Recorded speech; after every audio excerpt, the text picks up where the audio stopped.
Madam Deputy Speaker, this week the government announced their so-called anti-social behaviour policy. It's only taken 13 years.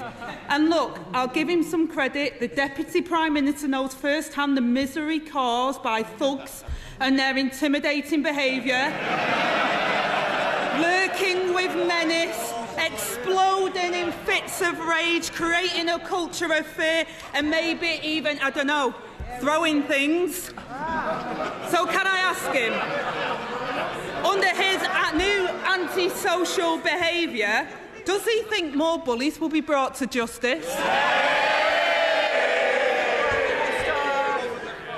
Madam Deputy Speaker, I can reassure the House I've never called anyone scum.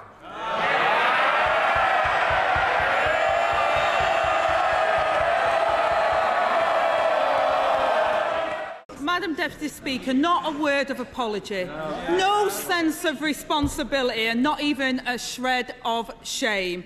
The reality is, while people in Britain feel more and more unsafe, he seems to spend all of his time trying to save his own job and none of his time on his actual job. And it's not just me that thinks so. The Prime Minister clearly doesn't trust him to deal with antisocial behaviour because he's given that job to the Levelling Up Secretary.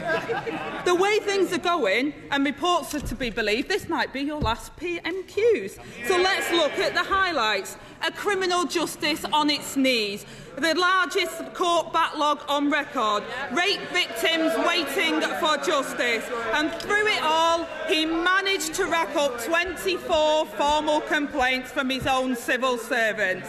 So can he say today, will he walk before he's pushed? Madam Deputy Speaker, one thing never changes. She always comes with the usual bluster and political opportunism. Let me tell the Right Honourable Lady what we've been doing, what I've been doing this week. We've delivered new legislation to support the victims of crime, including rape, and to protect the public. During a cost of living crisis, as his colleagues eye up barrels of cash from fake companies, it's the people across these aisles that are being led by donkeys, and they're sitting on those.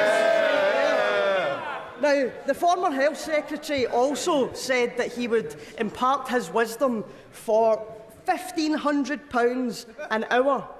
Most nurses earn little above £15 an hour. Who does the Deputy Prime Minister think is best value for money and for the public? Well, I'm delighted that the majority of the health unions have accepted the pay settlement. We think that that's absolutely right. And she raises the issue, and of course we've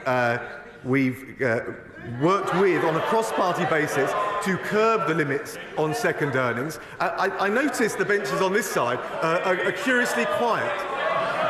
Is that because there's 10 shadow cabinet members on their benches who are taking earnings? In particular, the shadow foreign secretary looks like he certainly doesn't want to be under the limelight.